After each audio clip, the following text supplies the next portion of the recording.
Ladies and gentlemen, welcome to the JD Voter podcast. This podcast is supported by Rode. Rode have amazing gear. I just got support from them to set this stream up. It's actually quite elaborate and difficult, so these guys have just been incredible in helping me get this off the ground. So shout out to them. I've been using Rode gear for an incredibly long time, and they have really blown me away with everything I have. So today I have Mike Jeffrey. I'm so excited for this episode. This is actually really awesome, Mike, to have you on. You were one of my first inspirations for social media. So when me and Josie, who dive into the social media stuff with, we kind of were like looking for people who we could kind of get inspiration from. You were one of the main ones that came up. So I pretty much stole Mike's signature style. I'm sure you got inspiration from someone else on it, and then did a whole series of videos on talking to myself, which was a lot of fun. But nowadays, given that I've honed on my into my own style, I've kind of diverted a little bit. But Mike, you're a great inspiration early on, so I'm super excited to have you in here and have this conversation with you. So Mike Jeffrey, everyone, do you want to introduce yourself, Mike? Hey everyone, my name's Mike. That was a great introduction, James. Thanks so much, mate. My name's Mike. I am a wedding photographer, also educator, I guess, now online.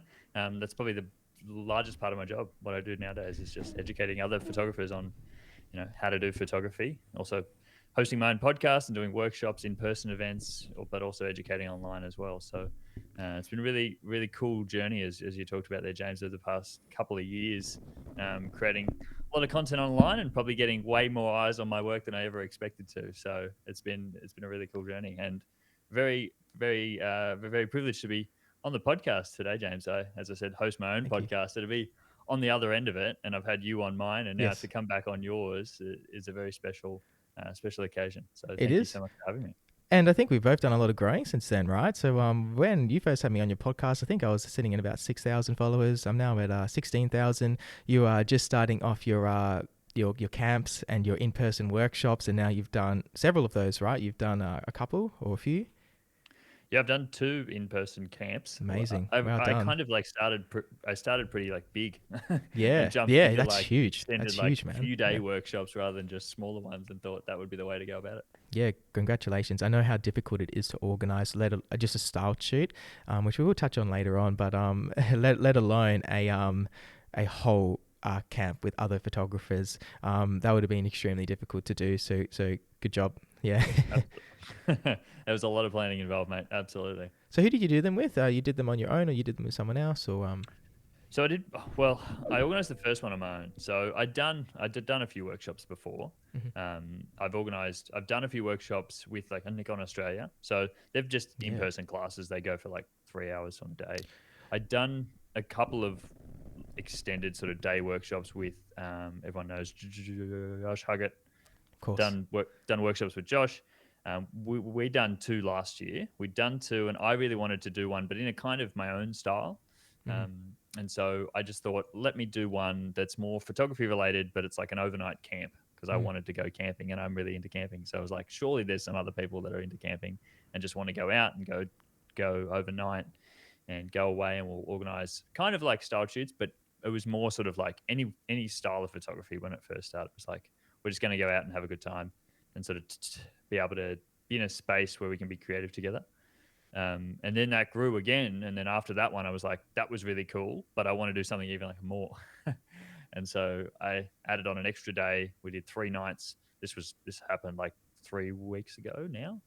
We did 3 nights, brought photographers in from all over Australia, and some educators as well. So brought back in Josh and brought in G and Hash as well to come and educate. So it was really nice to have a community of other people there around for 3 nights and just be able to all share in our own creativity and try things out and ask questions. That is awesome, man. Really well done, Mike. Having this vision and bringing it into reality. Good job. That's not easy to do. And I've been seeing a lot, and I think you have definitely influenced my life in a lot of ways, just from being person online, I can only imagine how influential you've been, and how much of an inspiration you've been to those aspiring photographers attending your camp. So yeah, that's awesome. So let's dive into that a little bit more. So being an educator now, Mike, someone who's doing a lot of great stuff for new and upcoming photographers, what do you see is like the biggest hindrance to people coming into the industry? Maybe they have a dream to become a photographer. Maybe they have a dream to just do art, some kind of art. What do you think is something that prevents people from actually achieving that dream? What can we do to kind of achieve things like that? I think, as you said, it's a lot of people holding themselves back, and I think when we talk about drawing inspiration from other people, that's great, and I'm glad that I've been able to inspire you at all, James. I think that's really cool to hear that, mate. But I think, yeah, a lot of us, and I know, like myself included, held myself back for a long time, not thinking that my work was good enough, or not thinking that, even in the education space, not thinking that I'm the right person to educate, as if there is some right person that we hear everything from. And I think any artist that's just starting out a career in art, or just thinking about turning their sort of hobby into a career, often holds themselves back because they think that their work isn't up to some standard, when really we all know that we hold ourselves to such a higher standard than anyone else ever would. So for me, a lot of people that I talk to when they're first getting into photography, or thinking about like trying to take that jump into going from part-time into like full-time photography, it's them not really thinking that they're at a stage. And it's really like when we work in person, they're actually like, oh, I'm actually a long way ahead of where other people are. And I'm like, yeah, you are. You just got to believe in yourself a lot more. And it's surprising that being around other people can actually do that for you, to show you that you're actually probably a lot further ahead than you think you are, but we just hold ourselves back so much. Yeah, there's a couple of things there you touched on, Mike. I definitely agree. I think, especially when you're creative, it's so difficult Yep. to put confidence in your work and put it forward, because Mm-hmm. we're so self-critical. Yep. That is a really big thing. But I think creatives suffer from that a lot, right? People who have that creative personality, people who are quite artistic. We're internal sufferers a little bit, I think. We're kind of often riddled with anxiety. I know for me personally, the thing that was preventing me from stepping into it as a full-time role was my own anxiety from posting on social media.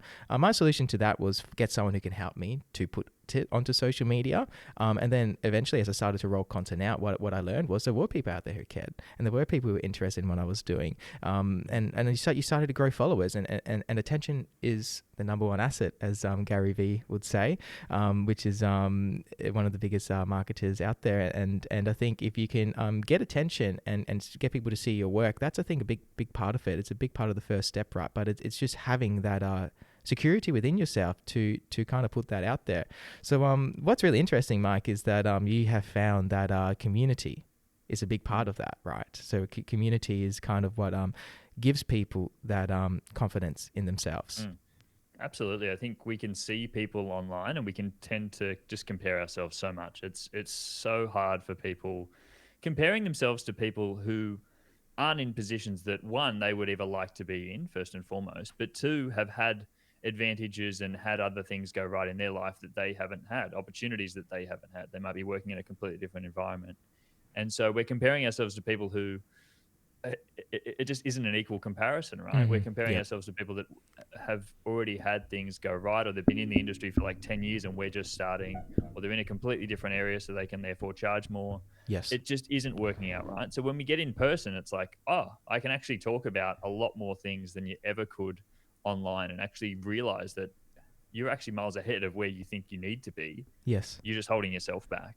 Yes. And I think that that is like so important. Like you said, we all, I mean, art is subjective at the end of the day. Like anyone can do it. Yes. Like, but what's holding people back is that thing, is just thinking that they have to be at a certain stage in order to start. But really, you've just got to start in order to progress. We don't improve by just feeling like what we put out at the start has to be the best.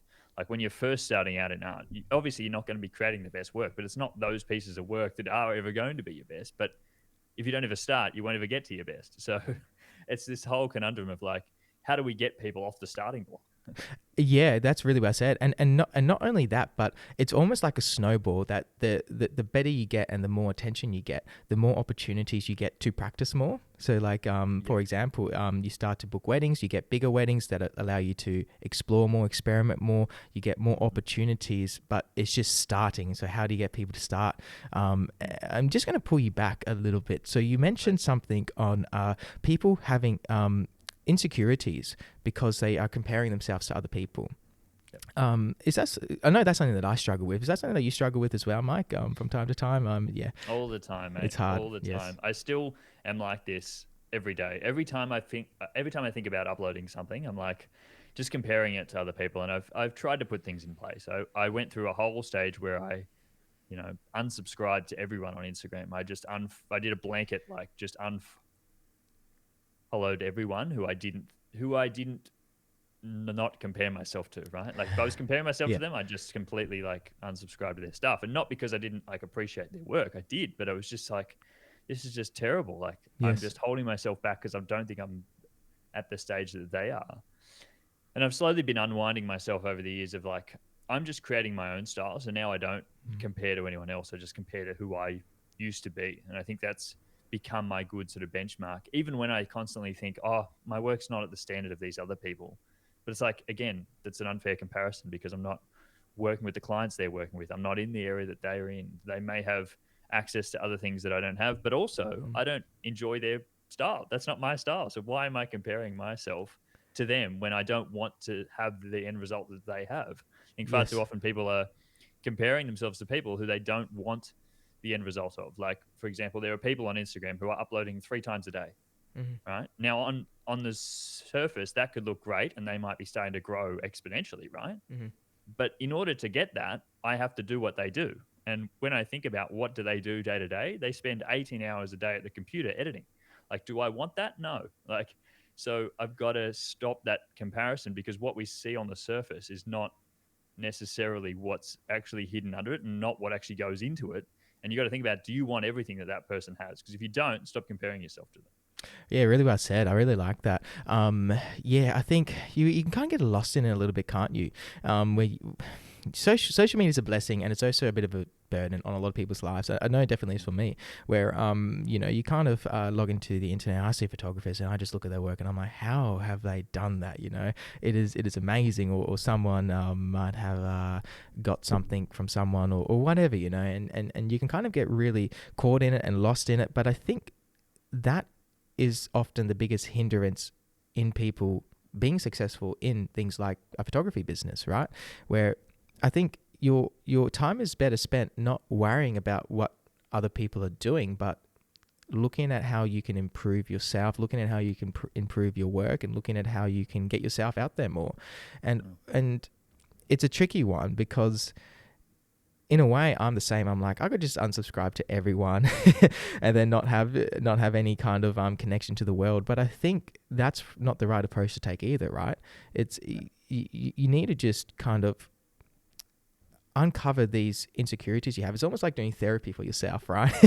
And yeah, find where your insecurities are and try to overcome them, so you can have a more balanced and a balanced mindset when you're approaching things like your own work and putting content out there and building your business. I personally have interviewed a lot of really successful photographers lately, and the main theme that I see between them all is rather than worrying about what other people are doing, they're worrying about what they're doing, and they're trying to improve their service and provide the best possible experience to their clients. So that's kind of what I say to people a lot of the time is don't worry about what the person who lives in New York is charging, or the person who has been doing it for 20 years is producing. Worry about yourself and worry about how you can improve your own work and your own skill set. Yeah. And also just understanding what the end goal is, like working out Mm-hmm. what you actually want to do. Like what is your like reason for creating art, and what do you want this to be at the end of the day? Because for me, I want to create art that I enjoy, right? And so Yes. me comparing myself to other people who are creating art that they enjoy isn't isn't helping me, right? Because they're creating art they enjoy. It's not necessarily something I enjoy. And I think if we go back to what you were saying earlier about trying to grow your audience and trying to get eyes on your work. I think it's so important, like expanding eyes on your work, but it helps in understanding that other people can appreciate your work. I think we hold ourselves back in the beginning because we don't have anyone to sort of validate what it is we do. Mm-hmm. Because again, the sort of sample size of people who we are presenting our work to isn't that big. Like if we're just presenting it to friends Yes. and family, yes, they may not love your work. That's okay. But that doesn't mean that it's not good, right? You've got to get your work out in front of enough people to actually find the group who will like it. And I think it's something I've been going through a lot recently is like, I know my style is not for everyone. Like, and I don't think it's bad, but there are some people who just, it's not for them. And that's totally fine. But And I that's would much fine. rather, Yeah. I'd much rather that, right? Because Yes. then that just tells me that it is for someone else. Yes. I don't want to be the same as everyone else. No. So I stop comparing myself to everyone who's just trying to do the same thing as everyone else.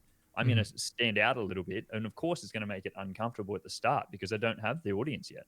But once you start to get eyes on your work and you find that 10%, 3% of people who do enjoy it, that's all you need, right? You don't need everyone to enjoy your work. Absolutely. I'm going to touch on a few things that you said there, but I'm going to bring it to the audience. We have a few viewers in here at the moment. So anyone who's watching, we have a huge photographer in here at the moment. He can hear the knowledge already. So please ask us some questions if you are in. We have 4 viewers watching at the moment. So feel free to ask us any questions on photography. I can answer things on videography as well. So please jump in any mindset things as well. So Mike, that's really, really well said. I had a really great photographer, Eric Sandstrom, who attended 2 weeks ago. His approach to his art was he is producing work for himself, and then people who like that work will find him. And yes, he does marketing. Yes, he puts himself out there, but it's not about appealing to everyone. It's about appealing to the people who are relating with your work. Not everyone's going to like you. Not everyone's going to like your work. You need to find people who are going to have a relationship with you and have a relationship with what you do. I think that's the biggest thing. And it comes down to understanding who you are as a person, right? And being true to that and putting that out there and doing that with your work as well. Yeah, definitely. Like understanding who you are and what you want to give to the world and who you want to be ultimately, because then, especially with what we do, like as like service-based artists, right? We're not just creating art for anything. We're creating for other people at the end of the day. So have a think about who you want your clients to be. Like if you start creating art that you don't enjoy, and who are you going to be creating it for? Who ultimately are you going to be creating it for? And then you start to get wrapped up in when you don't define what your style is, other people will start to define it. And so then you fall into that trap of just creating for other people, but you're not ever creating things that you enjoy, and you're getting other people come in and like walk all over you and try to tell you what it is that they would like, rather than you just putting out the work that you like and attracting the people that like your work. I think it gets too grey if you don't define what it is that you really enjoy. And I know it's hard for a lot of people when they're first starting because they're like, oh, it's easier to get clients if I just do the work how everyone else does the work. Like this is what's on trend at the moment. I'm just going to do this. I would not advise any photographer to do that. I don't think following trends is a good idea. I think you want to differentiate yourself. You want to be different. You want to do things that other people aren't doing if you want to attract a clientele who appreciates what you do. And I think that's the biggest thing that you've obviously realized and you're trying to teach other photographers about. And I think it's just about like enjoying the work at the end of the day, right? Like yes. It ultimately, like, great. There are successful photographers out there who are just trying to do the same thing as everyone else. And that's totally fine. But again, are they enjoying the work? I don't know. Again, they might like tell you they are, and that's great. But it'll be a very small percentage of them who are. Without So naming any names, have you got any like business structures maybe that you've seen out there, or companies that are doing that, or what's this kind of? Because I know I see these companies all the time where they're trying to create a generic style that can be replicated per se, and maybe they're employing other photographers to work for them, but they're keeping it very generic and they're kind of running it more like a business. I personally I've been doing photography since 18, and the businesses I've seen failed are usually those businesses, either because of burnout or either because it's hard to maintain. I think that you do need to be true to a certain way of working, right? And I don't know, I feel like the people who do really well in photography do that.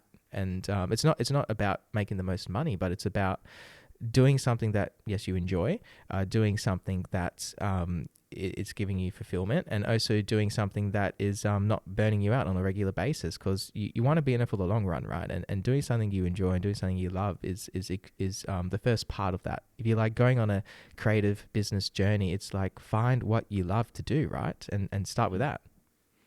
And it's not to say that there's anything wrong with running a like studio where you hire other photographers out. There are people who do that and that works for them. It's not something that I would go to. Like, and I know me as a client, I would never go to that type of photography studio, because who are the types of people who are going there? They're people who don't want a connection with their photographer. First and foremost, they're happy to get the same work as everyone else has had, because that works for them. They can do the same work every single day and can produce the same results across multiple different photographers.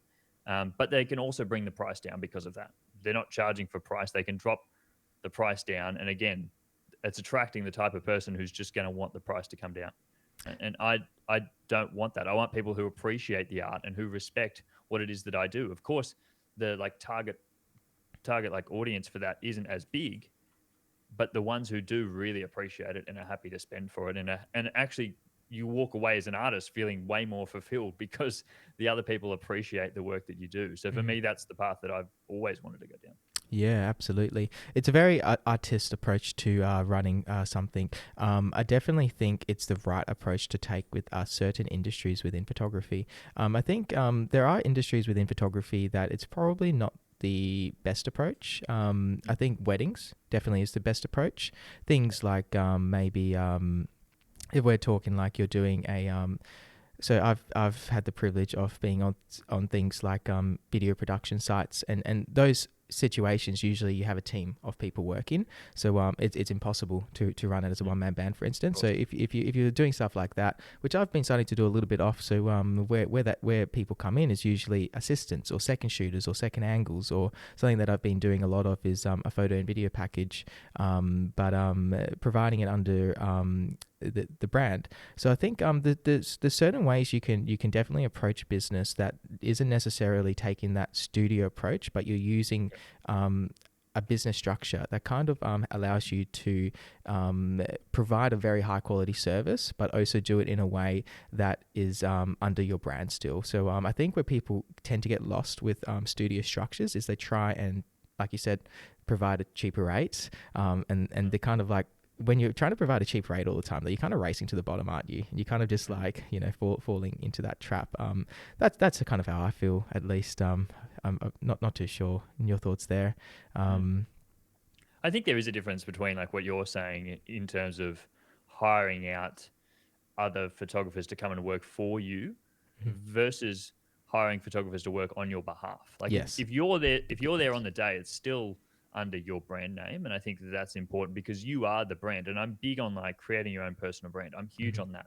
And I think because it's worked for me in the industry that we're in, because people want to know the person who's going to be there with them for 8-12 hours on their day, right? If we're talking about a wedding day, for example, people want to know who they're actually going to get.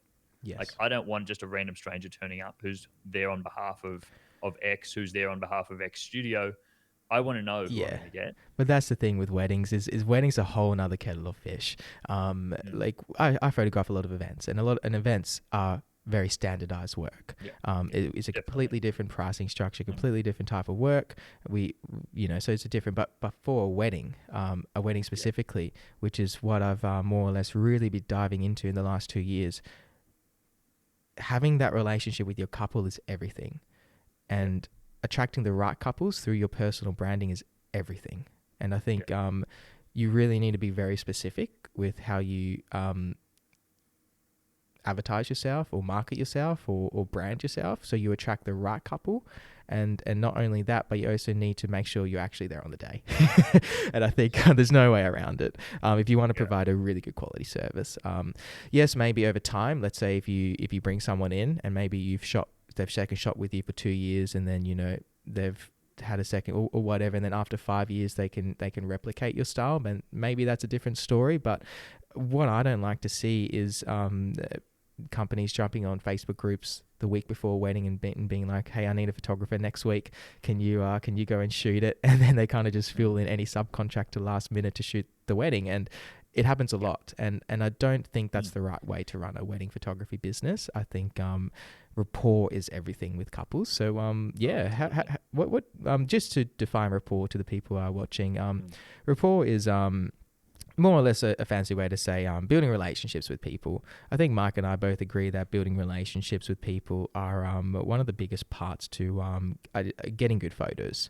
I know that, Mike, you've been really big on working out ways you can direct and pose couples in a more efficient or collaborative way, communication and working out how you can generally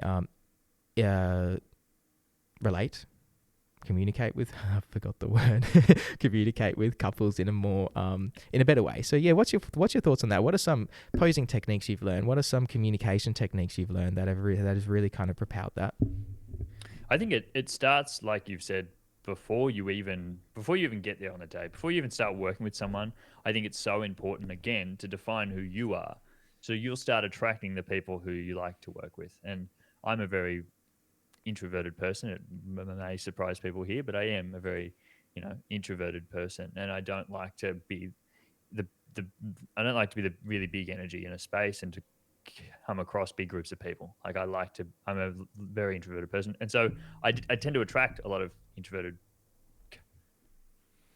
couples as well that are a bit more reserved, might not be that like comfortable in front of the camera. I don't think anyone is truly ever that comfortable in front of a camera, but may have not had experience with it before, or it may have not be their first like preference to be in front of a camera. And Have you ever heard the phrase disarming the camera? Disarming the camera. Yes. No, please define that for us. Well, it's I guess like you said, you attract a very introverted type of person, which is who you are as a person, which is great, which means you obviously do marketing really, really well, which you clearly do. What disarming the camera is having that, not only that initial relationship with someone, but during the photo shoot, since you have that rapport, you're kind of making them forget that they're being photographed.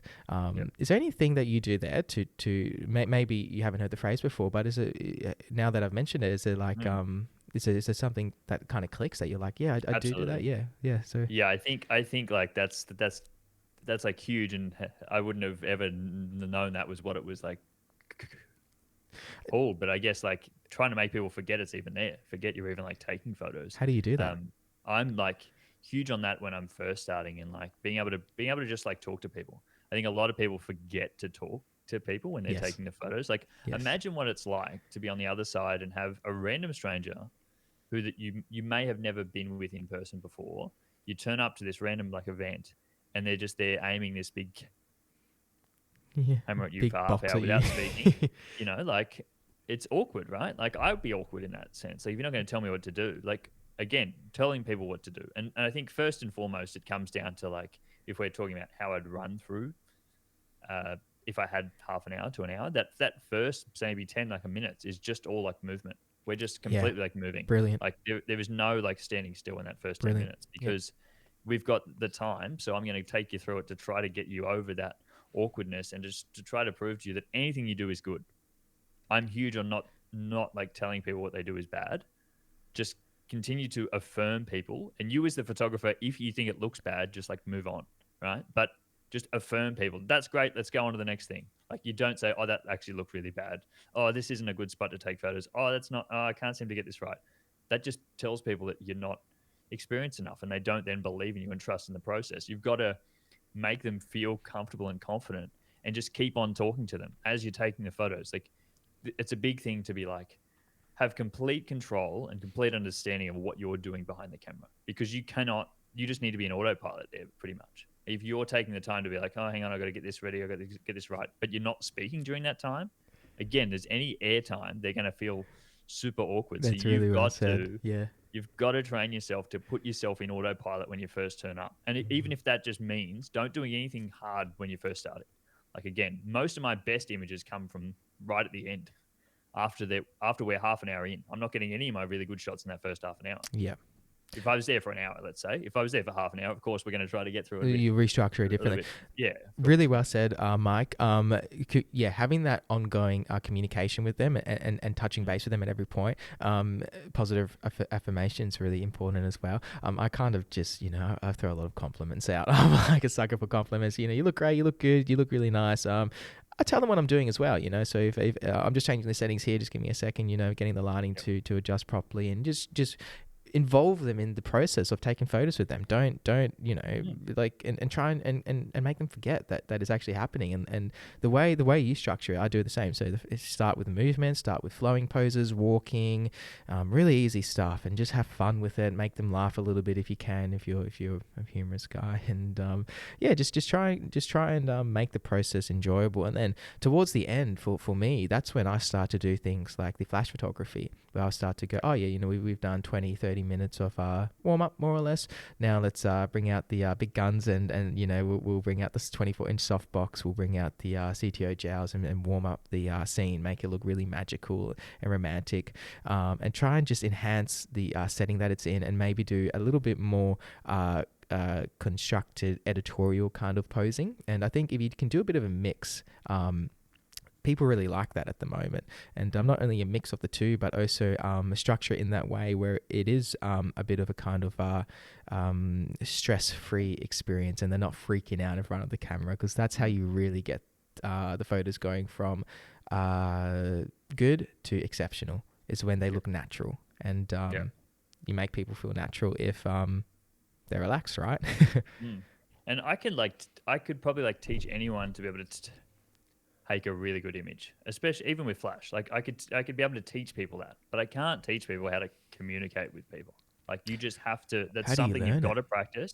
You've just got to practice talking to people. And I know I've definitely improved over time. Like if I go back and think about how I used to structure my work when I was first starting, I would have hated to be a client on the other end of that, right? Like it was so awkward. I was so anxious. I didn't know what I was trying to do, but also didn't know how to talk to people and how to get them comfortable when they were first starting. Like I would just put them straight into a standing still position and then try to take their photos. And I would go back on an 85 and just stand a long way away and take their shot. How awkward is that? Just you turn up to a photo shoot and then you just ask to stand still there while I go back and I've got no idea what I'm doing, standing a fair way away from them, just to taking these weird But you gotta learn. images. You gotta learn. But So you've got to yeah, learn. you Yeah, gotta learn. definitely. Yeah. And I'm not. Again, I can compare myself to that because that's where I was. Right? I'm not Yes. comparing myself to other people. But I look back on that and I'm like, I had to come through that. I You have had to to go through try the that. thorns. It's a thornfield, man. It's hard Definitely. to get the to get the skill set of communication. And everyone's Yeah, been there. I think, as you were saying before, of people course, are of scared to course. start. But if anyone could actually see where I started, they'd be like, oh, I'm fine. I'm cruising. I think one of the first videos I ever made, Mike, was a collaboration with you where I came into the room and talked about AI in the series that you did where you were asking our audience questions. Yep. And I was so robotic and static. People were like asking if I was like the AI kind of robot and stuff. And I was like looking back at that and I was like, wow, I went from barely even being able to gesture in front of the camera to doing podcasts and just having these free flowing conversations on a live stream in front of people and in front of the cameras and the lights. And yeah, I think it would be, I guess, worse if you looked back and you didn't see these improvements and go, oh, that was a bit cringy that I was acting like that, or that was a bit less professional than what I'm doing today, because you're always evolving, you're always changing as a person, right? It's a natural process, and everyone does go through it. And I think just reminding yourself that that's a way that you can start, right? And you can start just producing work and just reminding yourself that this is a normal process, that everyone has to go through it, and you just need to be persistent, right? You just need to keep going, and it's hard, but if you can stick on and you can get through those initial couple of years of practicing, you can set yourself up for a really good career in photography, I think. And start out easy, I think, as well. Like when I first started photography, first started learning to work with other people. I did photography forever beforehand, but I was just going out and taking photos of the ocean. Then it's nothing that I had to direct. When I started working with other humans and had to direct them, I'd start with like all my like friends. I'd ask friends if they could come out, and I'd just go take their photos for an hour. Again, I already had connection with them, so there was no awkwardness of like, oh, well, what do we talk about? Like I know them. I know them as humans. I can talk to them as human beings. Yes, it might be a little bit weird, but it isn't as weird as working with a random stranger, I don't think, because I already had that sort of. I had something I could talk to them about, and we could work through it. And I just did so many photo shoots for free when I was starting. Like I'd ask all my friends, "Hey, do you want to come and just take photos?" Because I need to practice how to talk to people and get them to feel comfortable in front of the camera. Like I can do all the other stuff on my own time, but actually learning to talk to people, there's nothing you can do to come in and try to explain that to you. You've just got to get out there and actually learn it and try things. And if it's awkward, it's awkward. Who cares? Just you move on and remember that for the next time. Mm-hmm. Really well said. Get out there, people. Start producing work. Start interacting with people. The way I got really good at interacting with people was I found a passion in photography. So I found a passion in street photography and travel photography. So I produced a lot of work. I would just go out into the streets of Perth, and I would literally go up to people and go, "Hey, can I take your photo?" And started to get comfortable. Crazy. Yeah, started to get really comfortable with producing images and posing people that I don't even know. And all of a sudden, it's gone from me taking photos of seascapes and landscapes when I was about 18 years old. And then when I went into my university degree at 20 years old and got into street photography, that's when it kind of came into how am I going to work with other people. And approaching strangers and learning how to build a relationship with them in minutes and actually taking their photo was such a big stepping stone to actually being able to work with couples who are getting married today. So I think you don't need to, like you said, I guess, overthink how you're going to learn. You just need to do something, right? You just need to do it. For you, it was shooting for free and getting people through, so you were able to learn and practice. For me, it was finding a passion in something like street photography and just working and producing stuff that I really loved and I was really passionate about, and spent countless hours just wandering Perth doing photos of whoever I could, and that's how you get really good at something. I think you just need to do it, and you need to do it over and over again, and you need to look at it. I think what you do really well, Mike, is you kind of analyze it as well. I know you did a mathematics degree. Was it? Yep. Yeah. There you go. There you go. You're all over it, James. Yeah. I remember I was quite shocked when you told me, because you're creative now, but you also have that analytical brain. So I think you obviously must be really good at kind of breaking things apart and getting feedback as well. And I don't generally think of feedback as feedback. It's more feed forward, right? So you want to look and analyze things and go, how can I improve it? Like for you, it was communication. You were looking at situations and you're going, maybe I shouldn't use the 85 and stand far back because I'm feeling a sense of awkwardness. Maybe I can use a 35 millimeter, which I know you're a fan of, and come a little bit closer and take photos there and interact a little bit more and improve that way. So I think, that's some really good advice. And I think, you've obviously done that really well, Mike. I think you have to be comfortable to try things and be comfortable to get things wrong as well. Again, this is why I was like huge on working for free. And again, like if you want to go walk up to random strangers, if that's your thing, cool. I'm a weirdo. I think I have real envy of anyone that can go up to a stranger and ask them. You should try it, Mike.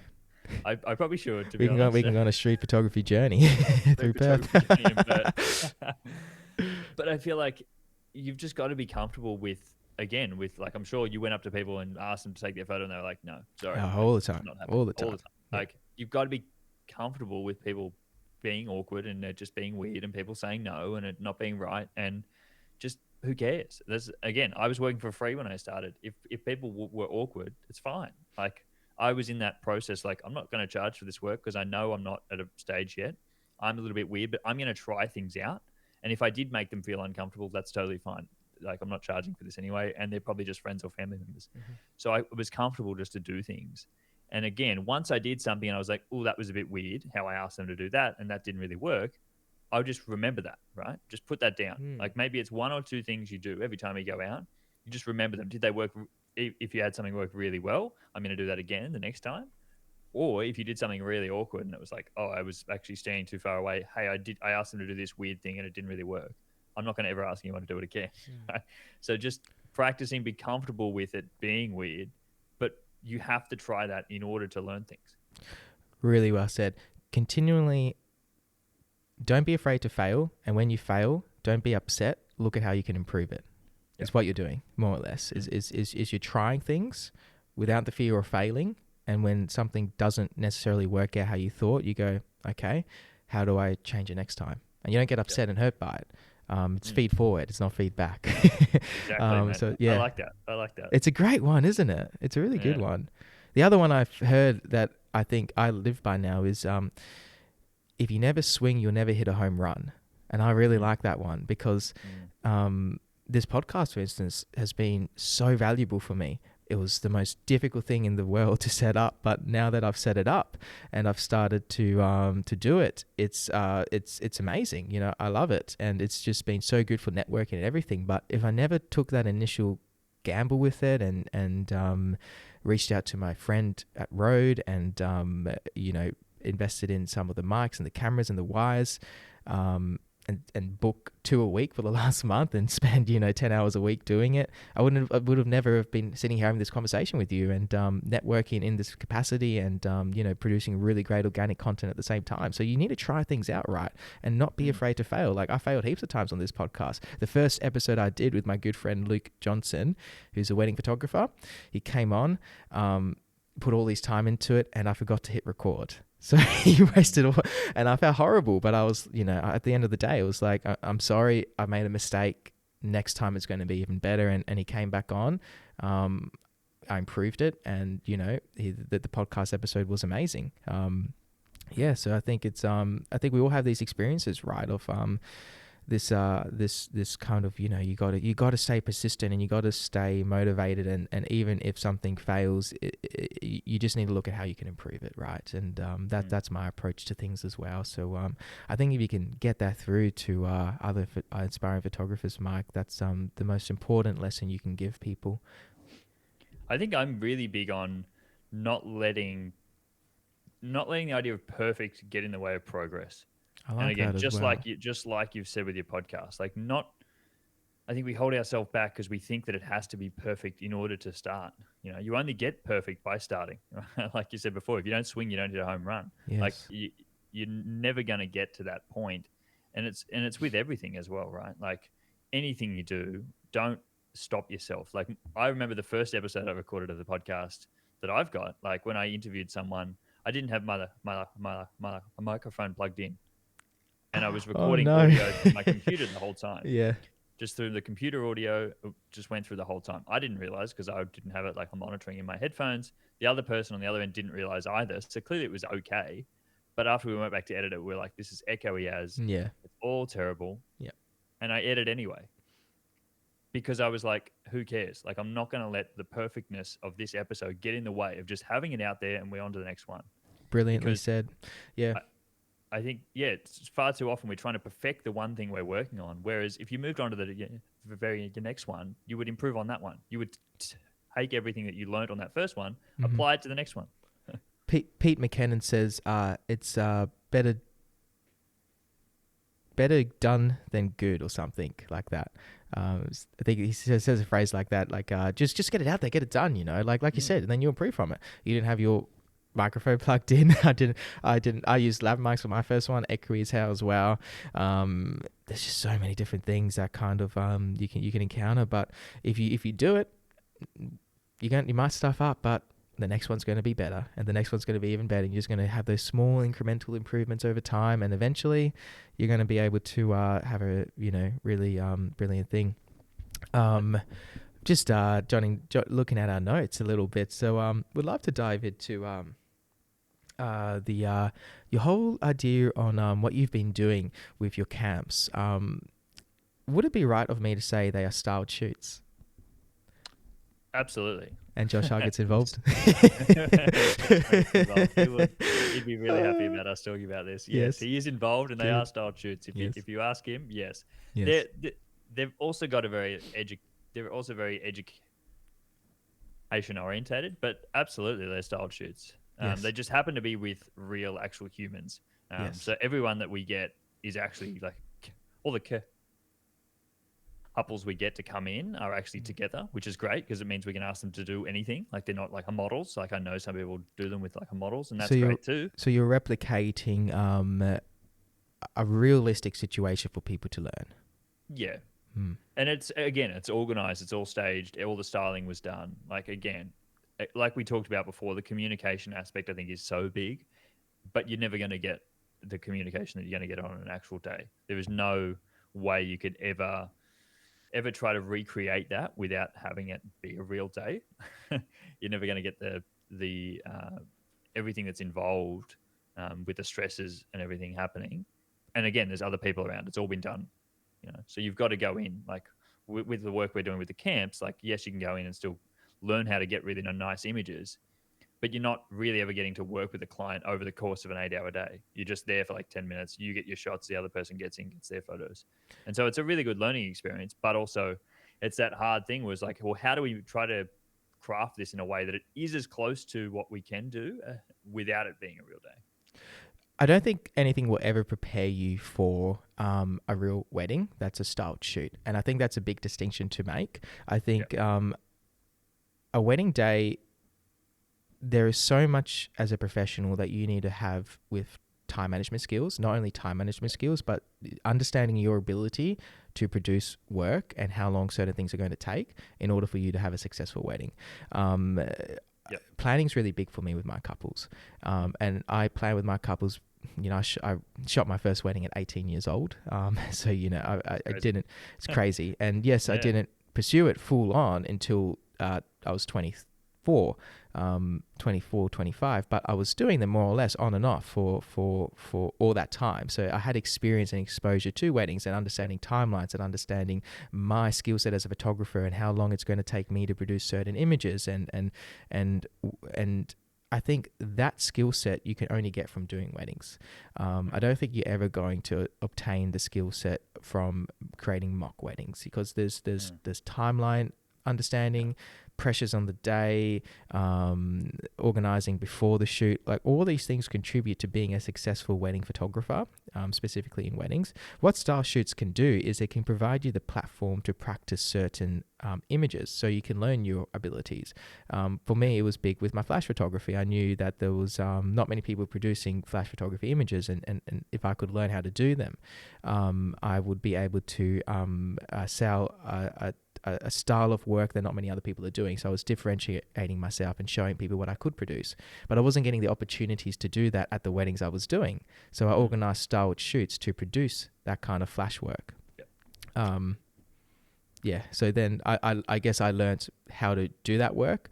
I learned how long it would take me, and I could sell it to other couples. So they saw the work and then they'll go, I want that image. And I could go, well, that's just going to take 5 minutes. We'll slot it in here on your timeline and we'll get that photo and then we can move on to the next thing. So I think there's more to being a good wedding photographer than just producing good images. And I think like style shoots are definitely important. I really enjoy style shoots and I think they're great. But I think they're for people who are more established. And I think that this is the distinction that we have to draw, is that people going to style shoots and sort of claiming them as an actual day and then advertising that to people who think that they've got experience when they actually haven't got any experience. And then they get into a trap of actually going down the route of inquiring with them and ending up with them as their photographer, but they actually haven't been to a real day before, like you said. They haven't got that experience of being there on a real day. They don't know how to work the time. That's the stress. Again, I don't see a lot of people who do that, and I don't. I would like to ask how are they booking weddings because it's so hard to book a wedding. Like you must be a real good salesman if you're going to book a wedding with no real wedding. But it could be with like close friends or family, right? It could be with a friend of a friend. They just upload an Instagram post, and then a friend of a friend says, "Oh, this person's been to a few. Like, have a look at the images they've got. I'm going to get them." And then realize that they get there on the day and they actually haven't done any work before, and they don't know what they're doing. So again, it might not impact a lot of people, but I'm sure it impacts some. I'm sure there are people out there. Again, hopefully not the people I'm working with. Hopefully they're not advertising. We were very clear on like, this is not to advertise this as being a real day. Yeah. But I think where they do come in handy is for people, like you said, who are already in the industry and who are trying to change their style or trying to attract a new type of client. or are trying to introduce like flash photography into their work. Like I did that when I first started. I could not get any of my clients to agree to doing flash because it Unless just they see it. wasn't something that they were after, Yeah, right? unless they Unless see they've it. actually Yeah. seen it before. Yep. You can't buy No. something unless you know what it like looks like. And again, I didn't have examples in my portfolio. Mm-hmm. As soon as I put one up on Instagram, I had 3 of my clients email me and ask, "Hey, can I get an image just like that on my day?" Crazy. Like I could have said to them, "Hey, let's go outside and have a bit of time in the evening to do flash photos." Like, nah, I'd rather spend it with friends and family. As soon as I put those images up, I get emails from them saying, "Hey, I really want those photos." I had the same experience. Man. It's weird, isn't it? It's because you can't explain something to someone, can you? No, and it's no. There's no good explaining it to someone. Like they need to have belief that you know what you're trying to do. And if you Yes. don't have the images in your portfolio, they're not going to believe it. So how do you get them? Well, you've got to create a style shoot to be able to be able to show them that you can actually do the work, and that's where the practice comes in. That's the Absolutely. practice of style shoots. You're trying the flash out for the first time, Absolutely. but then by Yep. the end of that day, you've got so many more skills Oh, to actually then yeah. apply on a real day because you've got everything else down pat. Like you said, the rest is on autopilot. Yeah. You're then just like, oh, I can slot in like 10 minutes here to go outside and do flash photos. That's great because I now have that in my skill set. Yeah, absolutely agree. Really well said. I think that's how I use styled shoots. I know I had this conversation with you last time, but for those who haven't heard of my story into style shoots, it was exactly like Mike said, where I was doing weddings, but I wasn't doing the weddings that I really wanted to do.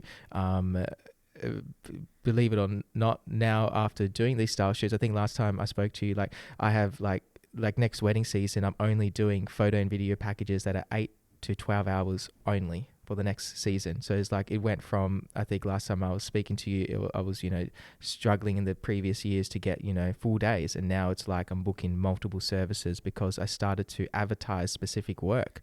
Videography was, I shot weddings for free to get that portfolio, started free, then slowly increased my rate. And for photography, it was the styled shoots. I started doing styled shoots for free, spending I mean, I was spending like 50 hours to do the whole shoot, like organizing it, going to the bridal store to try on the dresses with the people I had found who were models. I think good input there as well, where you don't necessarily want to use models. I used people who were getting into modeling, so they weren't really skilled, but they were free models who were trying to get their portfolio, and that allowed me to obtain skill sets in actually learning how to pose and work with people who don't necessarily know how to pose. So that was a really big skill set as well. The flash photography, bringing that in, just doing that whole process and just grinding at it. Like that's what it takes, to really get good. And yeah, I'm sure you've experienced that. I want to bring you back to the what you said about people using style shoots as a way to say they have shot weddings. I think that's the worst thing you can do as a business owner is be dishonest with your couples or dishonest with your clients. You never want to lie about what you've done and what you're doing, because that's only going to result in something negative down the track. You need to be very honest about your abilities, about your skill set, about what you've done. Don't lie to your clients. In other words, all about expectations, right? Like if you go in and you tell them that you've got experience and then you have something happen on the day where they have a really bad time, well then immediately they're not going to ever refer you. They're probably going to have you leave a bad review, right? Because you just haven't been honest with them up front. Like I did my first 3 whole days for free, but I had never done any work before. I didn't have any work in my portfolio, and I was brutally honest with the people. I'd be like, I have never been to a full day before. I don't think I'd ever been to like a wedding before as an adult. Like I didn't know how they actually, how they were even like, how they were even planned or how they were structured or whatever. I just was like, I'm going to come in, especially that very first one that I did. I was brutally honest with them. Like I knew how to work. I'd been working as a photographer for a few years, but I'd never been to a full 8-hour day. That would be crazy. But brutal honesty is everything, man. Oh, absolutely, man. Transparency is everything. You need to be transparent. You can't, not be honest about what you've done. And to those new and aspiring photographers out there who might be seeing their colleagues or their associates pretend that their style shoots are real weddings and don't worry about it. Worry about yourself. And Yeah. they're probably not going to continue on for much longer because people are going to catch on and people are going to leave bad reviews. They're going to have bad experiences. You need to not do that. Probably leave it there. I think, yeah. Take Mike's advice. Do what Mike does. He's be brutally honest with your couples. Be transparent. Be honest. And if you do a style shoot, own it. Those things are hard, man. Like I Oh, said, mate, yeah. They're not easy. no, Definitely not they're easy, especially if you're transitioning into a brand new style and trying something out for yeah. the first time. I think Like, they're if harder you than produce weddings. really good images, they're still your images. Yes. You still created those images. I don't care how much styling went into it. Like, you've still had to either do the work on the other end to plan it, or you've turned Yeah. up there on the The day and planning's actually got huge. the images and then edited them. There's still work involved. It's not like that anyone else just hands you those images for free. Like, it's not like they were just AI. Like, you No. turned up there and did the work. Well, And not again, only turned up, but a lot of the time you've brought it together. You're the oh yeah, creative director as the mm, photographer. Um, if you can plan a styled shoot and bring together a whole team and coordinate it, you're on track to be a really good wedding photographer because you have that planning skill as well. So no, I think definitely. everyone getting into weddings should do styled shoots. I really think so. Not only because it furthers your skill set, but it teaches you how to plan and construct day timelines, which are going to be really big as a photographer when you're trying to pursue weddings. Is planning big for you for your wedding clients? Do you plan a lot Oh, with them? absolutely, mate. I think I was talking to someone the other day about how this is probably the biggest thing that I do, but it's not something that people like realize you do. Yeah, it's And I think you everything. can Yeah. probably understand, like, On a it's scale it's huge on the day. on a Like, I scale of do a lot. 1 to 10, what would you rate it? Sorry to cut you off. No, you're right. On like a scale of one to Yes, to well, 10. 1 to 10 being like how much I do, or No, no, like no, no. how Like the hard it is. importance of planning. Importance it is. Oh, huge, mate. Huge. The importance of planning is so much. Like, again, like we say, if you've got 8 hours on your day, you want to make sure that everything is planned down to a T. Because then when things go wrong, and they always go wrong, right? I'm not ever saying that things don't go wrong because they do. They always go wrong. Always. You've got something to go back on, right? Yes. And you know where everything is happening in the day. And so if we're half an hour behind, I exactly know where everything's happening, and I can say, well, I can grab half an hour from here because Yep. we had an hour to go out and do images. I can do them in half an hour. That's fine. I can grab that time, or we can do half an hour here, and then after you've eaten, we'll go back out for the other half an hour if we've got time. Like, we can Brilliantly squeeze said. things in. Brilliantly said.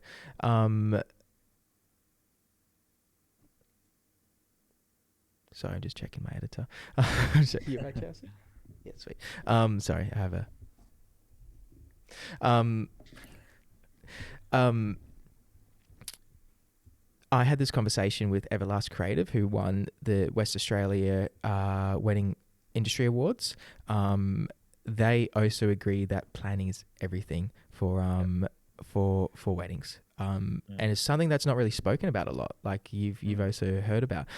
I think that they asked me a question. It was like, what do you do if something goes wrong? And I go, well, I plan before the wedding. So it's like, I don't necessarily have a plan on the day because you're never going to have a plan for something that goes wrong on a wedding. Anything could go wrong, you have no idea what's going to happen. You need to predict that things are going to go wrong, right? Like you said, stuff always goes wrong. Yeah. But what you have is you have that schedule and you know what's going to happen next. And I think that's the skill set that a lot of people don't really talk about, is having the ability to go, let's take 30 minutes here and do that here, or whatever it might be. Because the timelines are 8 hours, or for I'm not sure what your packages are. I usually lay mine from 8 to 12 because I find that 12's kind of like the days you do. And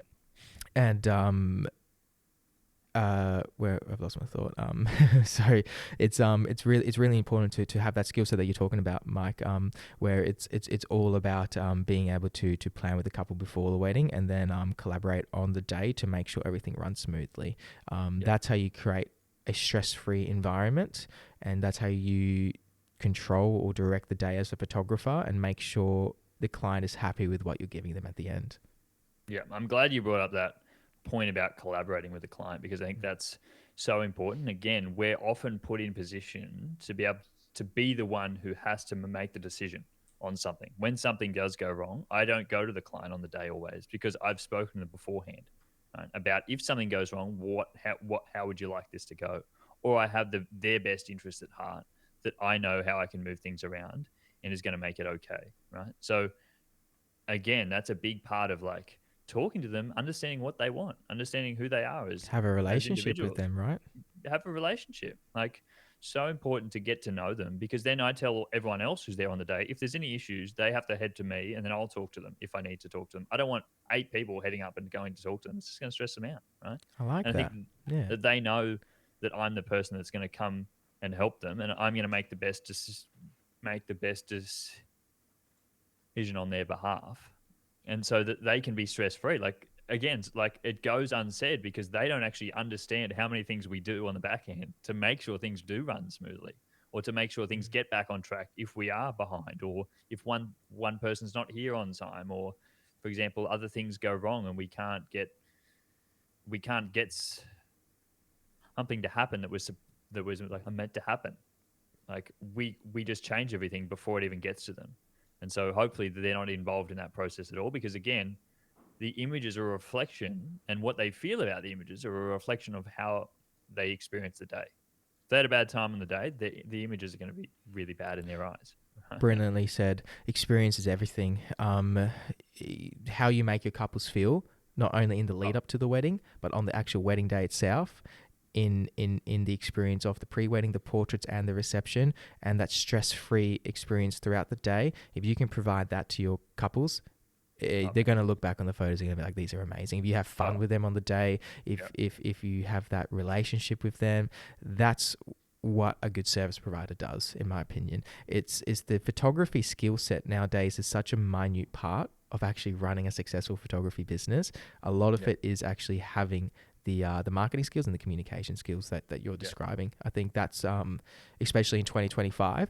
yeah. You need to be at the front of the shop, man. You know what I mean? Oh, There's so definitely, many, man. yeah. Yeah, Like everything you need to know for weddings is out there on the internet. You could become a fantastic photographer from consuming yeah, YouTube videos for 2 months.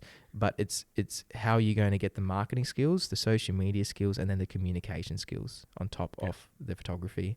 Um, so And I also just want to say that a lot of people will like forgive you if you do things incorrectly. Like, if you have things go wrong, which again they can always go wrong, and you email your client and be like, "Hey, so sorry, I'm behind on this," or "Hey, so sorry, I didn't get this image of this," or "Hey, so sorry, like these images didn't turn out how we're after them." They will much more easily forgive that when they've had a really good experience with you. Like, if you were a really good person and easy to deal with the whole time, you have something small go wrong, they're not going to care, right? I think a lot of people stress about, isn't it like it's such a big day? Well, what happens if something goes wrong? Of course, we plan for everything to not go wrong, but there are always things that will slip through the cracks, right? yes, But people will be much more forgiving of you if they had a good time with you and all the rest of the images are great, and they just remember that they had such a great time with you and how helpful you were on the day. If you were just really bad to them on the day and you were all there just for you to get your images, and you dragged them around for an hour just to get the images that you were after for your portfolio,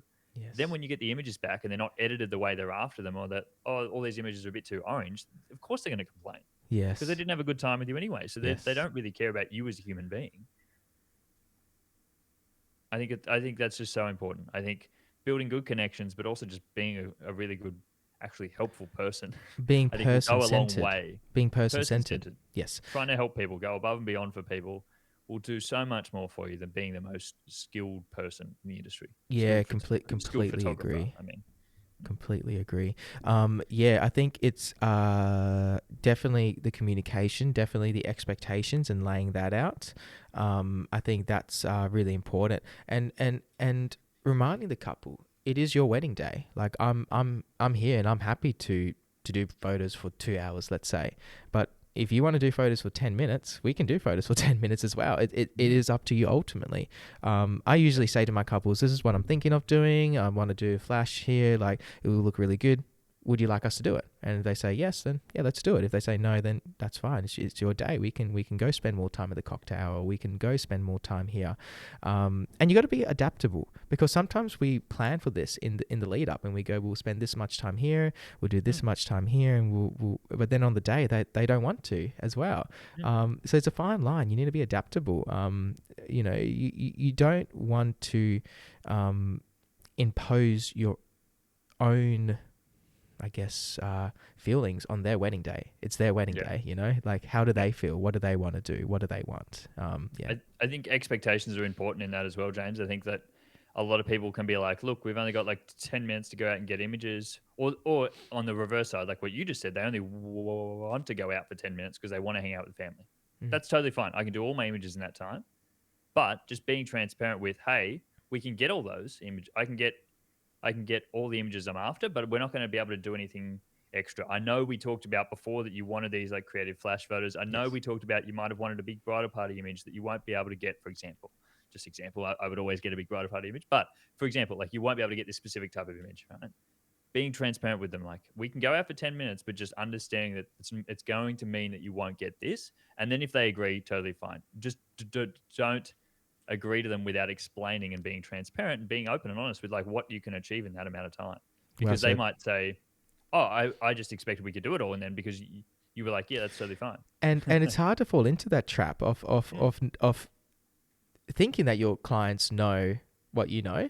If that makes sense. You kind of know. They don't know. You kind of have that like projection though, right? Where it's like, if I know it, they surely must know at least this. Just assume they don't know anything.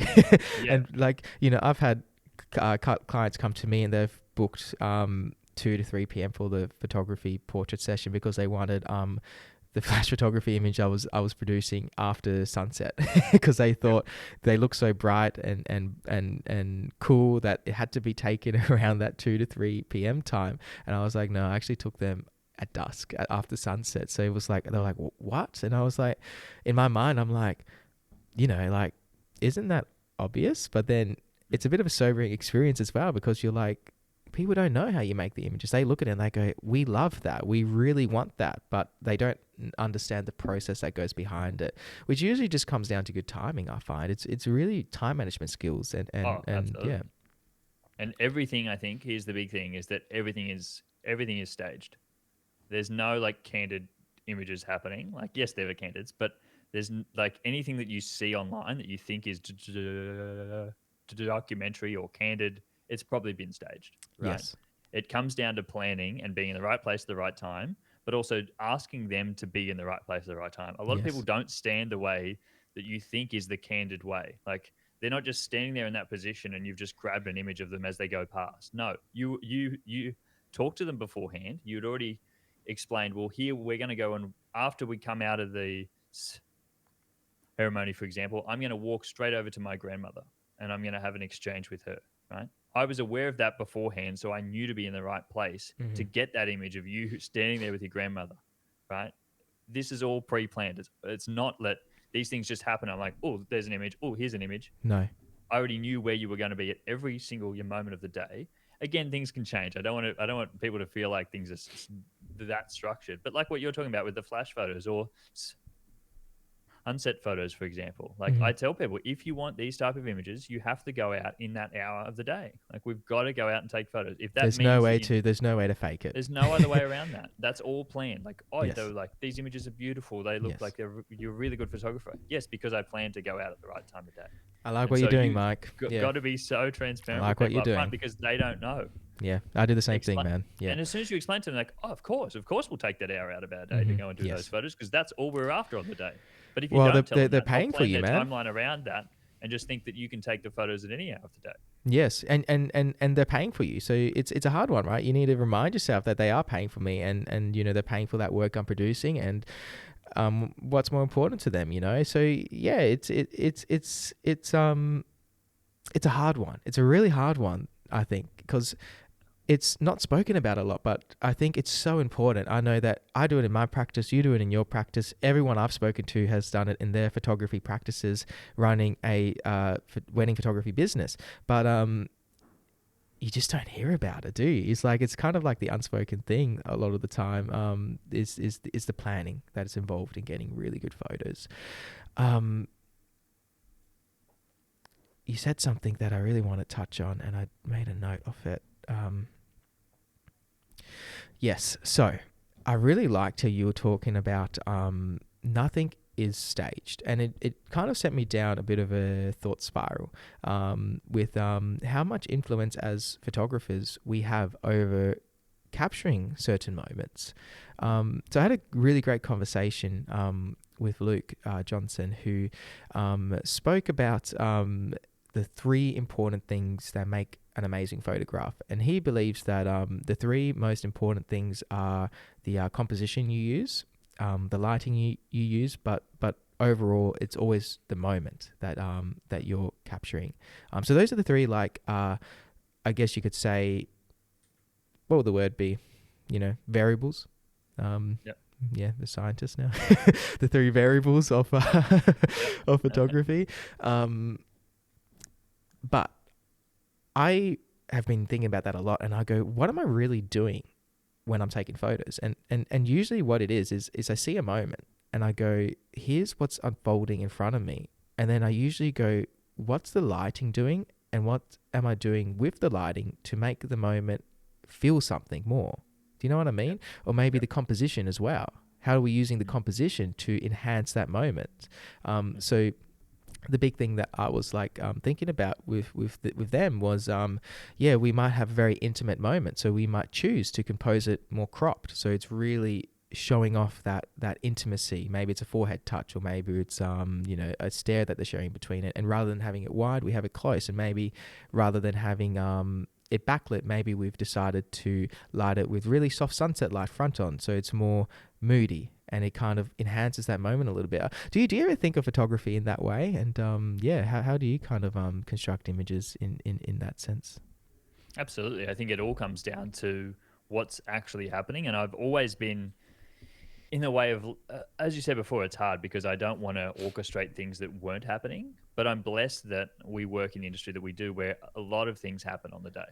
Like there are so many things that are happening, but I'm heightening that experience. Yes. It's my job to bring it out, right? And bring it out in the images first and foremost, but also what's happening there. Like if I can heighten, if I realize what's about to happen, I'll like just hold on to it for a bit more, like how can I draw this out? How can I build the emotion of this? What's about to happen? Because I want to be able to grab that image. I'm not staging things that weren't ever going to happen because I don't believe in that. I don't believe in trying to tell people to do things that they don't feel okay with or that they wouldn't have done on their own. But how can we be in the right positions to actually take advantage to get really, really good images? And again, it's about being in the right place at the right time, but you're only in the right place at the right time because of experience and because you know what's going to happen and you know how people will react in certain like situations. Like everyone reacts the same way. Again, I don't like to put it down to being like every day is exactly like they all run the exact same, but the types of things that happen can be well planned once you've been there, as you said, like enough times to realize how should we actually frame this? Because I know what's going to happen here. I know this is going to be an intimate, like a moment here that's going to happen. How can I frame this up? How can I do my best to tell a really good story through this image? Because I'm the expert in this space who realizes what's going to happen. Brilliantly it's not said, just Mark. it's not just like a spray and pray where you're like, oh, that was a really cool thing. Let me grab a couple of images there. I'm like, no, I know what's going to happen when this person like walks up to this person here, or as they're exiting out the aisle. I know where to be. I know that I need to be in close, and or I know that I need to stand further back here because I know what's going to happen. You have that experience from working so many weddings that you're able to foresee not only just weddings, but just general things, photographing general things. Like you can read people, you can read the candid moments that are about to unfold, and you can position yourself accordingly. Maybe you want backlighting for a particular moment, maybe you want side lighting, and you can see the lighting in the moment, and you can position yourself depending on that. Candid moments are really big nowadays as well, capturing like authentic moments as they unfold. I love to do that. I built my event photography up entirely based on candid moments because people really, really wanted them. And I think I bring that into weddings a lot as well. And the way I kind of position myself and interact with people to get those candid moments, it's almost an art in itself, right? It's almost you need to kind of have rapport with people from a distance. I usually smile at people and give them that eye contact, like, yeah, I'm gonna just be in the moment, just don't worry about me, and kind of capture things happening around that. I think that's how I approach candid moments quite often. It's trying to be that friendly person at the reception, let's say. I go up to people. Maybe I'll start with a group shot. Hey, let's go to group photo. Have a laugh with them. Ease them up a little bit. And then sometimes if I notice people are really nervous, I'll just say, look, if you do see the camera pointing at you, just pretend it's not there, and just enjoy the moment. It's because I'm seeing something, and I want to capture it. So I try and build relationship that way, and then I try and kind of, I guess it's almost like a performance. I start off doing one thing, doing the group shots, running around the room, asserting myself a little bit more, and then towards the end of the night, I might be retreating a little bit and trying to hide behind the crowd and capturing more authentic moments as people have become more comfortable with me being in the space.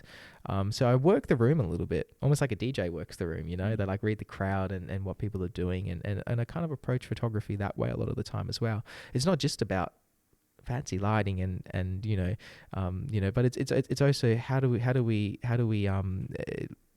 work this room? How do we position ourselves correctly? How do we approach people correctly? I think most importantly, how do we make people feel comfortable so they're not freaking out when they see that camera pointing at them?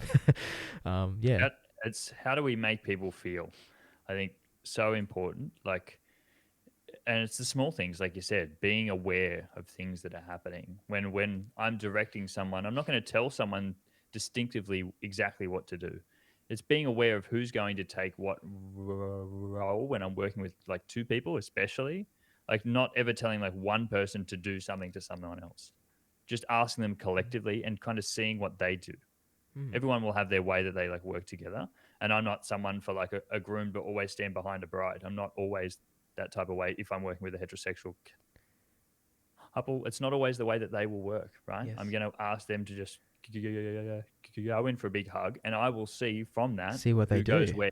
Then from then on, I can then continue on with what they do. But it's about being aware. And if I was too caught up in how am I going to get this image, I wouldn't be aware of those small little things, right? I wouldn't be aware of all the little, how they like stare at each other. Are they huge into eye contact, or are they a little bit awkward? Is it just not their style? Are they really like big into hugging? They're not really into being close. Is it just not their style? Because if it's not, again, those aren't the images they're after. Yeah. Right? If they're not big, intimate type of people, they don't want those images. So I'm not going to produce those images that work for other people for them, because it's just not going to work for them. They're not going to get those images like hung on their wall, because it's not going to represent who they are as humans. I love that. I think that's a really good insight. I couldn't agree more. I think, like you said, you want to observe how the couple relate with each other almost. Are they big on hugging? How do they hug? Are they big on the intimate poses? Are they not big on the intimate poses? Those are the main ones that come to my head when I'm working with someone. It's like I do a similar thing where I'll just ask, let's just fall into a pose, just get really close to each other and see what happens there. And then if it's hugging, we can go with the hugging poses. If it's they kiss or whatever it might be, then we can go down that rabbit hole a little bit.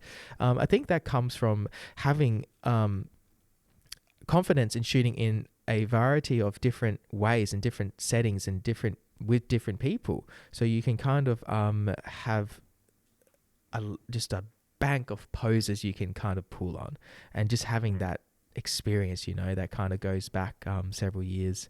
So yeah, I really like that, Mike. I couldn't agree more. I think the way you approach your work is really fantastic, and not only that, the way you educate people as well. It's a great inspiration, man, and I think you do really great stuff for the community. How are you feeling, man? We've been going for an hour and a half. Really? Wow. It goes, doesn't it? It does go and go. It goes. I've done really long ones with my friends, up to 2.5 hours, almost 3 hours. So yeah, once you kind of sit down and you just disarm the situation you're in. I know at the start, the first 10 minutes, you're kind of like, you're tense, and then after you ease into it, you kind of just go, don't you? And you just kind of enjoy the conversation. We have had our viewers jump out. We had our 5 viewers in there at one point, but we only have one lonely viewer now. Not sure who's in at the moment. We got 3. We have 3 now. What's up, people? Who's in there at the moment? Maybe we can end on some community questions. I enjoy talking to you so much, Mike. I didn't talk to the audience. Wow, ask me questions, James. I Uh, think that's really cool. I'll just you have a look at what they're asking, and I'll just keep on talking. yeah. Let's I don't know. Is To be honest, we've had a low Instagram lower retention of audience on YouTube compared to Instagram. That was expected. I thought maybe we would have had a few more people jump through. Usually on Instagram, given I do have a much bigger following, I have been streaming to there, but I wanted to give YouTube a go, which I don't have the following on there unfortunately. But It's really cool to be able to like stream an yeah, episode. I always tell my guests on my podcast, like it's all right. Like if you're not happy with anything, we can always edit it out. But I feel like when you're like streaming it, it just adds that extra bit on top. But it it's does. also it's really good to be able to like practice that skill set, like you said. Like when we're just starting, like learn to be able to be comfortable with what it is that you say, and to not have something to be able to fall back on that. Oh, we can just edit this out. Like speaking in front of other people, I think again, it's just another thing you've got to practice, Yes, but being comfortable with like it's okay, like it's not the end of the world, it's like just okay. keep moving through it. Got to be comfortable with yourself. We all make stupid mistakes and say stupid things and do dumb things, and it's just what makes us human. Mm. You can't be afraid of that. Yeah. So I don't know. We have any people in here at the moment who would like to ask Mike and us some questions. I think we got 3 viewers in. Unfortunately, I can't see people's names, which is a bit of a shame because I could on maybe it's because I'm not in my profile. I'm not too sure. I'm a bit of a YouTube amateur. So people in here, I would be calling you guys out, but I can't see who's in here. So please feel free to ask us questions. That's my strategy, You're Mike. either I'm like like, really happy about that probably, or like glad you can't call them out. people like it. I've had input from all over. Usually US. I have a few Nigerian viewers who usually jump in that we have convos with back and forward on Instagram. Problem with Instagram is it crops it in. So Yeah, of yeah, course. yeah. So it works when I can set up my cameras with people here, because then I can, like, if I have 3 people, I can just make the camera so the vertical cut. But given this stream is side by side on YouTube, it is a little bit difficult. So yeah, just gonna bring it back to the viewers, to the 3 viewers we have in here at the moment. Do we have any questions that we can answer on photography, on videography, and on building a wedding business? I think that's more so what we spoke about. The mindset behind being a good wedding photographer is usually very different to what most people think. Most people think, well, this is from what my clients tell me. Most people think you pick up a camera, you just take a few photos, build a portfolio, put it online, and then all of a sudden you're rolling in dosh. I'm like, maybe 25 years ago. Not anymore. There's a big mindset that kind of comes with being able to build a business and to be able to sell to people and actually get them to pay for your work. It's really difficult. I think it's probably the hardest thing I've ever embarked on, is having a photography business. I know that I put a lot of time, and not only time, but a lot of passion into it to be able to do it well. I'm sure you do the same. I think a lot of people, are scared to put themselves out there and actually explain or actually show what they do on a day. Like, yes, your images are great, and I think when Instagram was operating in 2018, you could just upload images and that's all you had to do to grow. But I think Yes. in the day and age we are now in 2025, people want to see what it is that you do behind the scenes. Like behind the scenes Mm. content is great, and it's such an easy way to show how you work with other people. Because again, Mm. everything about people are spending so much to be there with you. Like they want to know what you're like because they're actually Yeah. paying for you, not the images or the end result. Mm. Because they're aware anyone can do that, as we said before. That's a But big who are one. they paying? Who are they paying to be there? And they want to know a little bit more about you. And I think people are scared to turn up and actually be themselves online, and Mm. scared to turn people away. Again, like you said, Mm. like No. we're not just it's not just an influx of heaps of people who would like to work with us when we're first starting. So you're like, I'm not really going to get that many people, and then I'm going to turn people away. Why would I do that? Well, because you're going to be building up, you're going to be bringing those other people who are really attracted to your work even closer to you, because they're going to resonate with you a lot more. And there will be those people always who are going to resonate with your style. I think it's so important, again, to future proof ourselves in that way by having our own personal brand and branding ourselves as who we are. Like what makes us different to everyone else in this industry? It's just who we are as human beings. Agree. Couldn't Our agree experiences, more. how we can talk to people, like how we actually work. Everyone's going to have their own different style, and some things are going to work for some people, some things are going to work for other people. Couldn't agree more. You said a lot there. So let's go on to the um, you said something about oh no, I forgot. That was a really good one. um,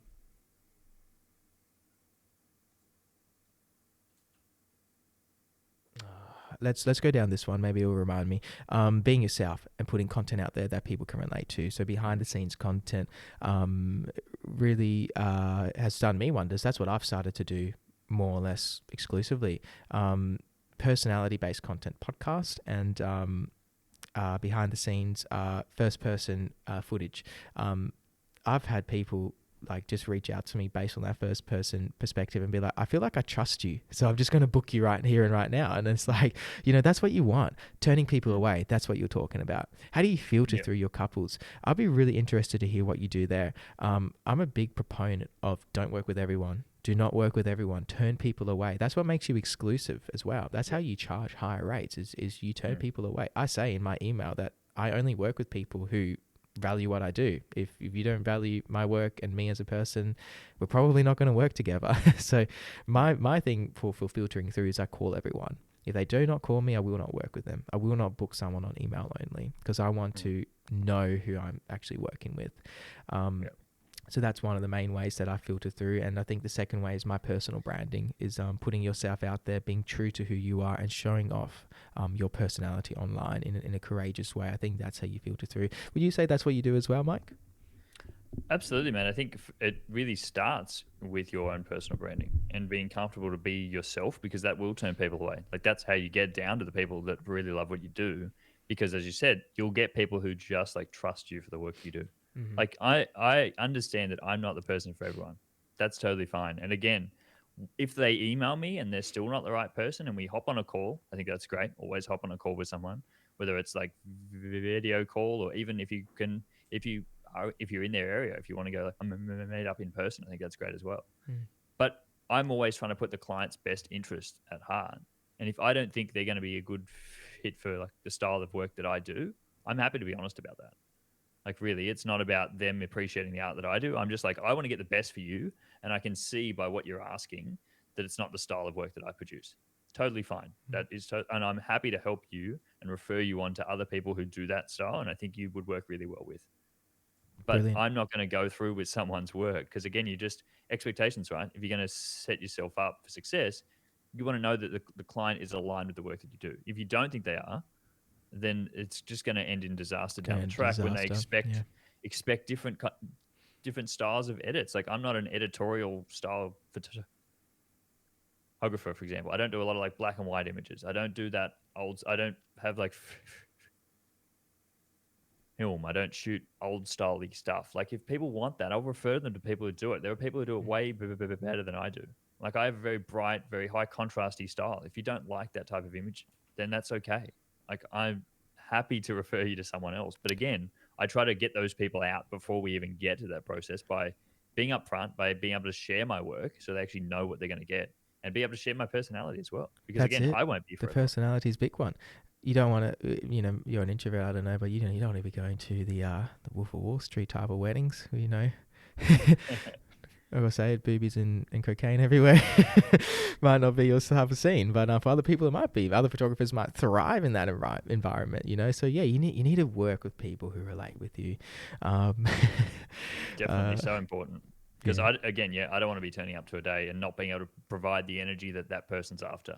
Absolutely. Because that's just not going to work, not going to be successful. I'm not this big personality when I turn up on the day. Like I'm going to have little intimate conversations with you and we're going to guide you through the process. But I'm not going to be this big personality that you're expecting to like almost be like the MC of the day. That's not going to be me. Yeah. I couldn't agree more, Mike. I think that's really well said. I think that's a really good note to end on. Cool, so I think, this has been really, really good. I think this episode has just been full of knowledge. You have been incredibly successful in what you've done, and it comes through, I think, in your mindset. And I think as we unpack it, we can kind of see the attributes that drive someone to have a successful business, not only as a wedding photographer, but as an educator. And I think the way you're setting it up is really, really intelligent as well, having a kind of are you going to separate the brands eventually? Is that kind of the goal? Are you going to have like an education brand and a wedding brand? Is that kind of I've been kind of thinking about how much I keep under the same umbrella, but again, Mm, like we talked about, like personal branding is a huge thing, and so yeah. it's all for me kind of been under the same umbrella because it's all like I want people. I don't. And again, I get overwhelmed if I've got to put things in too many places. Like Yeah. I've contemplated an extra Instagram account for years, but I wouldn't be able to keep on top of everything that I do if it was all over the place. Like I'm very much someone that needs things to be organized to do the smallest amount of things. Let's go into one more topic because that's really interesting. What's your thoughts on the idea of specialization and specializing in only doing one thing, or maybe specializing.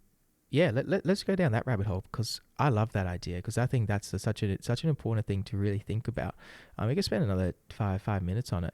And I'll say my thoughts. I think in this day and age with the tools we do have at our disposal, I think your messaging does need to be very clear. I think you need to be very clear in what you do. But I think we can offer a few core different things under an umbrella.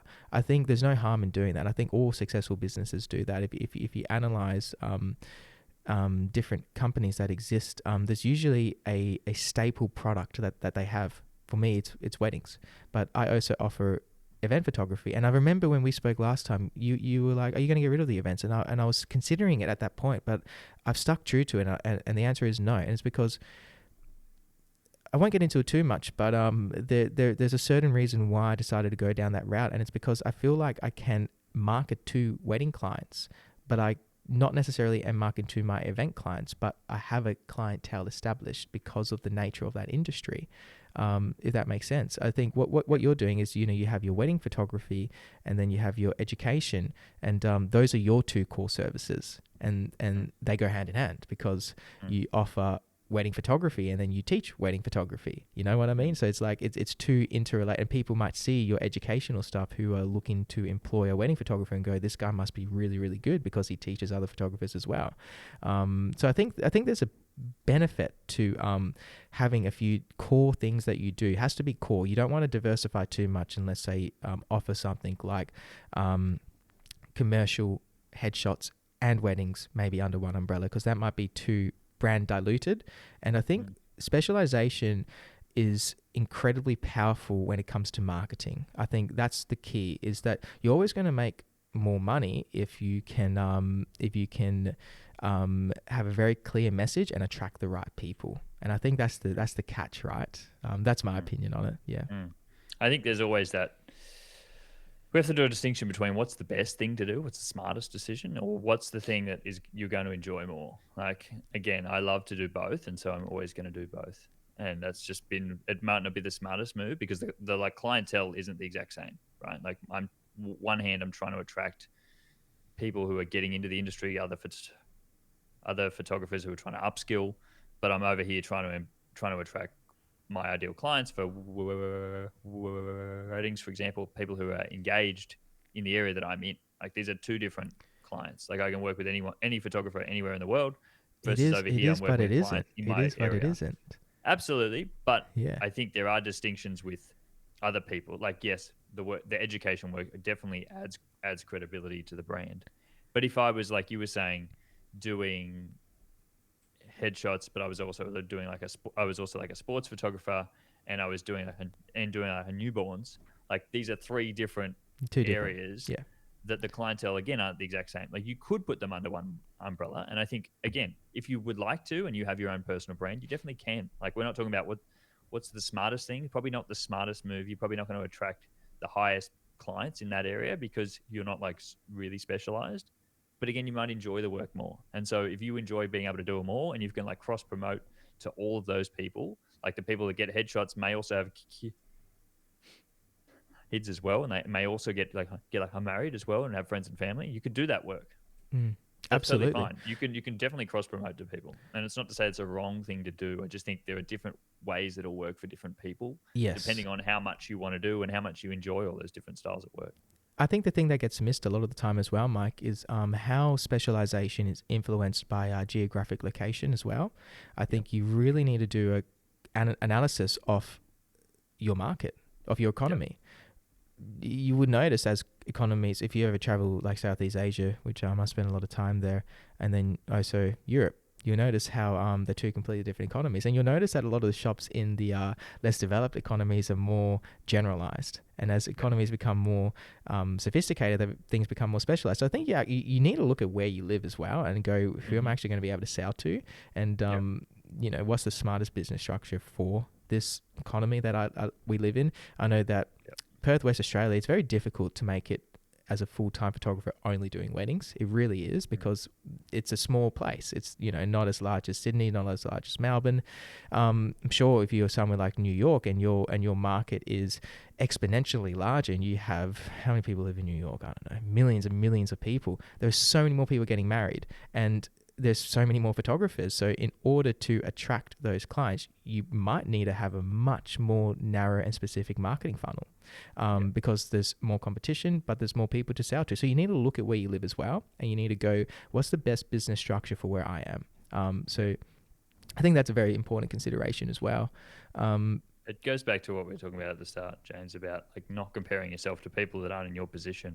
Yes. Like if you're in a small little community, and again, they could, like, I know people that live in small little towns in Australia, like they can't do weddings, as you say, as their whole thing, because again, there's not that many people in a small town. People. Unless they're going to go outside of their town and go like traveling, like, yes, that's something they can do. But if they have it like a home studio, they could be doing headshots in there. They could doing like family photos. They could be doing branding photos. Could be whatever, just to be able to be a photographer. And if that's what's going to work in your client, in your area, that's totally fine. Like there's nothing wrong with that, because it's what's going to work for you. And don't compare yourself to someone, as you said, in like LA or in like in New York, where they could just do one thing and do one thing really well.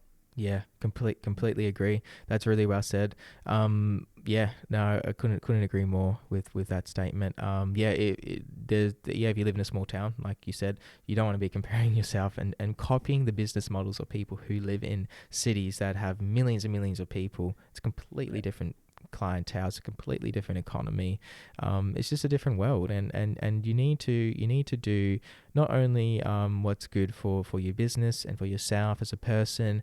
I'm a very business orientated person, so I always am thinking about that. But you also need to do what's good for yourself on a creative journey, which I know you're very big on, Mike, which is being true to yourself and producing work you like. And as you have found, you get fulfillment from both, and you want to do both, and there's nothing wrong with that. You can build a very successful career doing that, and I think that's clearly what you're doing and what you're demonstrating on a daily basis.